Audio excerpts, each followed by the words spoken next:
Lovely viewers, আসসালামু আলাইকুম। Cooking and handcraft চ্যানেলে আপনাদের সবাইকে স্বাগতম জানিয়ে নিয়ে এসেছি আজকে জিভে জল আসার নতুন এক রেসিপি। আজ রেসিপিতে দেখাবো লইট্টা শুটকি ভুনা। আমরা যারা শুটকি লাভার তাদের কিন্তু শুটকি ছাড়া চলেই না, আর শুটকি দেখলে জিভে পানি আসে না এমনটা কিন্তু হতেই পারে না। লইট্টা শুটকি ভুনা করার জন্য আমি এখানে 100 গ্রামের মতো লইট্টা শুটকি নিয়ে নিয়েছি। ফুটন্ত গরম পানিতে প্রায় আধা ঘন্টার মতো শুটকিগুলোকে আমি কেটে ছোট ছোট করে ভিজিয়ে রেখেছিলাম।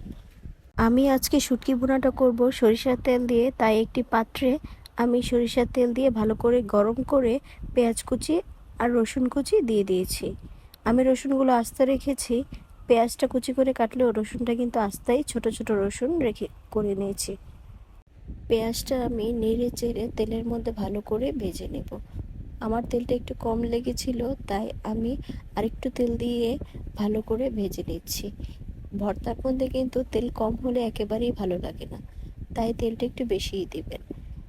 আমার পেঁয়াজগুলো প্রায় নরম হয়ে এসেছে। এই পর্যায়ে আমি আরেকটু ভালো করে নেড়ে আমি যে ভিজিয়ে রাখা শুটকিগুলো রেখেছিলাম সেগুলো দিয়ে দিব। শুটকিগুলো কিন্তু খুব ভালো করে ধুইতে হবে, কারণ লইট্টা শুটকির মধ্যে প্রচুর পরিমাণে বালু থাকে। তাই আপনারা যদি আধা ঘন্টা ভিজিয়ে রাখেন তারপর খুব ভালো করে এটাকে ধুয়ে নিতে হবে। দেখুন, আমি শুটকিগুলো ভালো করে ধুয়ে ঠিক এরকম নরম করে নিয়েছি। আমি শুটকিগুলো তেল আর রসুনের মধ্যে দিয়ে ভালো করে ভেজে নিচ্ছি।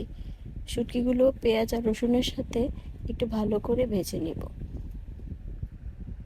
এই লইট্টা শুটকির কিন্তু তেমন কোনো গন্ধ না থাকলেও স্বাদ কিন্তু দুর্দান্ত। লইট্টা শুটকি আপনি যদি ঠিকভাবে রান্না করতে পারেন তাহলে কিন্তু আপনি কখনোই এই রেসিপির কথা ভুলবেন না। স্প্যাচুলার সাহায্যে আমি রসুন আর পেঁয়াজ আর শুটকিগুলোকে একটু ভালো করে মিশিয়ে নিচ্ছি। শুটকিগুলোকে একটু ভেঙে ভেঙে দিচ্ছি।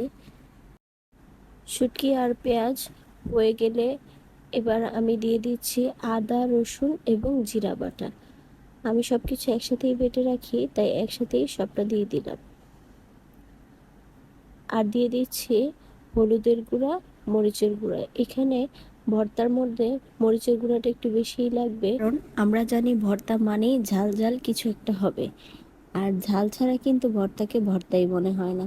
তাই আমি এখানে মরিচের পরিমাণটা একটু বেশিই দিচ্ছি। আমি সাথে কাঁচামরিচও ব্যবহার করব। তো কাঁচামরিচ আর শুকনো মরিচ মিলিয়ে ঝালটা যেন পারফেক্ট হয় সেটাই আপনারা খেয়াল রাখবেন, কারণ বেশি ঝাল হলে কিন্তু আবার স্বাস্থ্যের জন্য ক্ষতিকর। এবার আমি মশলাটা ভালো করে মিশিয়ে নিচ্ছি। সামান্য পরিমাণ পানি দিয়ে মশলাটা কষিয়ে নেব। এটা শুধু মশলাটা কষানোর জন্য এই পানিটুকু দিচ্ছি সামান্য পরিমাণ দিয়ে। মশলাটাকে শুটকি মশলা ভালো করে কষিয়ে নিচ্ছি।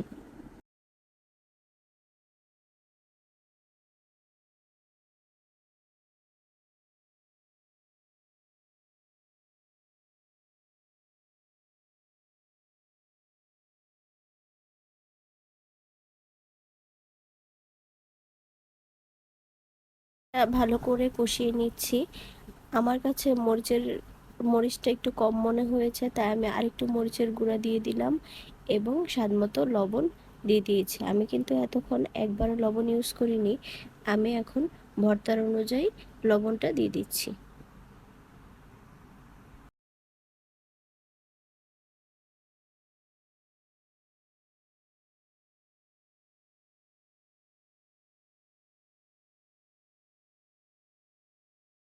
মশলাটা কষানো হয়ে গেছে প্রায়। এই অবস্থায় আমি আরেকটু পানি দিয়ে দিব, যেন একেবারে ভর্তাটা পারফেক্ট হয়ে আসে।